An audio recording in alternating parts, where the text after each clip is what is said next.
Good morning mga kasing pogi! Ako si Bugoy. For today's video ay panibagong kwento ng aking buhay. Off duty ako at nasa bahay, kaya sasamahan ko ang aking inay magtitinda ng mga lutong gulay. Garni nga ang kanyang araw-araw na hanap buhay. Pagod, puyat, pasma at nakakangalay. Pero mas okay na are kaysa maghapong tumambay at makichismis sa kapitbahay. Si Mrs. nga lagi din ang tagasalansan para ang paninda ay malinis at presentableng tingnan. Ang aking mga kapatid naman ay nasa eskwelahan, kaya ang inay ay akin munang sasamahan. Si Lucas ay amin din munang isasama para naman si Mrs. sa pag-aalaga ay makapagpahinga. Dahil lagi nga siyang masama ang pakilasa, nahihilot masakit ang ulo, dala ng paglilihi niya. Ngayon nga ay sobrang init, mabuti na lang at merong bubong ang aming ginagamit, e-bike ng inay, utang pa sa home credit. Ako nga din ay sumama dahil mahirap para sa inay kung siya ay nag-iisa, siya na ang magmamaneho, siya pa ang magtitinda. Bukod sa mga kanin at gulay, meron din kaming dalang biko. Salamat kay sir, dini kami nagbuena mano. Ari ang aking lugar na kinamulatan, Sitio Breeding, Barangay Poblasyon. Ang sunod na customer ay nandun na sa kanto, sa Bansod Gasoline Station. Salamat sa may-ari ng gasolinahan at ang inay ay laging binibilhan. Shoutout din dini kay Kuya Eman at bumibili lagi ng pangtanghalian. Karamihan din naman sa inay ng mga customer ay kabilang sa aking mga follower. Kaya lubos ang pasasalamat ko sa inyo at mas ginaganahan akong mag voice over. Kapag naman ang customer ay nasa loob ng opisina, ang aking inay naman ang pumupunta. Shoutout sa security guard na aking tukayo at kamag-anak na si Restic Losa. Basa pa ang buhok ni Lucas kaya hindi ko muna pinupuyot at hinahayaan kong nakalugay. Habang nasa loob at nagbebenta ang inay, kami naman ay nandini sa labas, sa kanya'y naghihintay.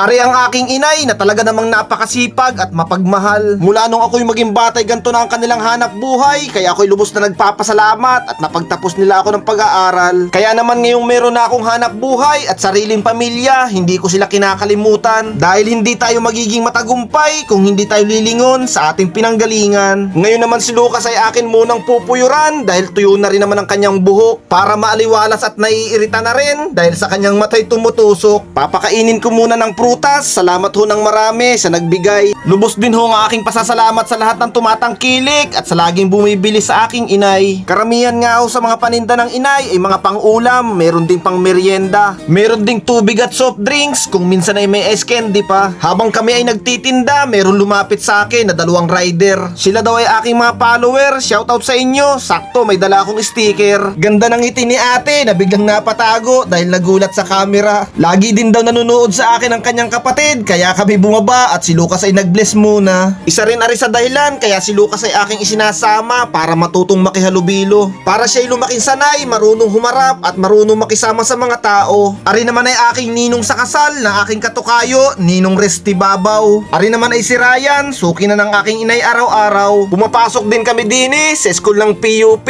kaya ako'y lubos na nagpapasalamat sa mga director, ganoon na rin sa security. Marami dining suking bumibili, mga teacher at estudyante, kaya naman si Lucas ay tuwang-tuwa, talagang nakikimali-mali. Wala naman kayong dapat ipag-alala sa inay ng mga paninda. Aring lahat ay mga bagong luto sa umaga dahil kapag merong natitira, pang-ulam na ng aming pamilya. Pumupunta rin siya sa mga hardware dahil marami din siya dining customer. Salamat ng marami sa pagtangkilik, sila din ay aking mga supporter. Nakikipagharutan sa kanila din si Lucas, talaga ng mga kakulitan ay pinapamalas. Pinapasulit ko sa kanya ang oras dahil tuwi lamang ako makakauwi, saka siya nakakalabas. Open din ang sa inay na listahan para sa mga suki na ang sahod ay lingguhan. Basta sa araw ng sahuran, huwag niyo siyang kalilimutan para napapaikot ang puhunan dahil kung minsan ang kanyang paninday inuutang niya din laang. Shoutout din kay kuya na laging pinapakinggan ng aking kadaldalan. Ang sunod naming target ay dun sa lugar na kilala sa tawag din na Rancho Pogi. Kasama rin sa araw-araw na ruta dahil napakarami namin dining suki. Malapit na rin magtanghali kaya aking binibilisan dahil alam kong bibili pa sa amin ang ulam sa pananghalian, yung mga suki namin doon sa may isdaan. Napakasarap sa pakiramdam na maraming bumibili at nagugustuhan ang sa inay ng mga paninda. Pati si Lucas ay nakikisali at natutuwa na rin na nakakapagtinda. Bumili muna ako ng taho din sa masipag na tendero na ating kaibigan dahil ang lasa nito'y gustong-gusto ni Lucas at talagang siya'y nasasarapan. Pauwi na kami pero dumaan muna ng palengke para magbayad ng mga utang. Kailan may hindi ko ari ibebenta, tinimbang ko laang 14.5, kaya naman pala kapag buhat mo ari, ngalay na ang iyong likod, ngalay pa ang bayawang. Si Lucas ay laging nagmamano dahil tatandaan namin kayo, babalikan namin sa Pasko. Shoutout sa lahat nang sa bidyong ito'y aking nakasama, mga kaibigan at mga solid na taga-suporta. Napakaganda ng aming naging pagbebenta. Halos maubos at pang-ulam na lamang ang tira, kaya kami uuwi na. Nagpapasalamat ako sa Diyos sa araw-araw na pag-iingat at sa binibigay na biyaya. Inaantok na si Lucas, kaya pagdating sa bahay, siya pinatulog ko na muna. Sige ho, God bless sa lahat. Hanggang dinin na lang. Salamat ng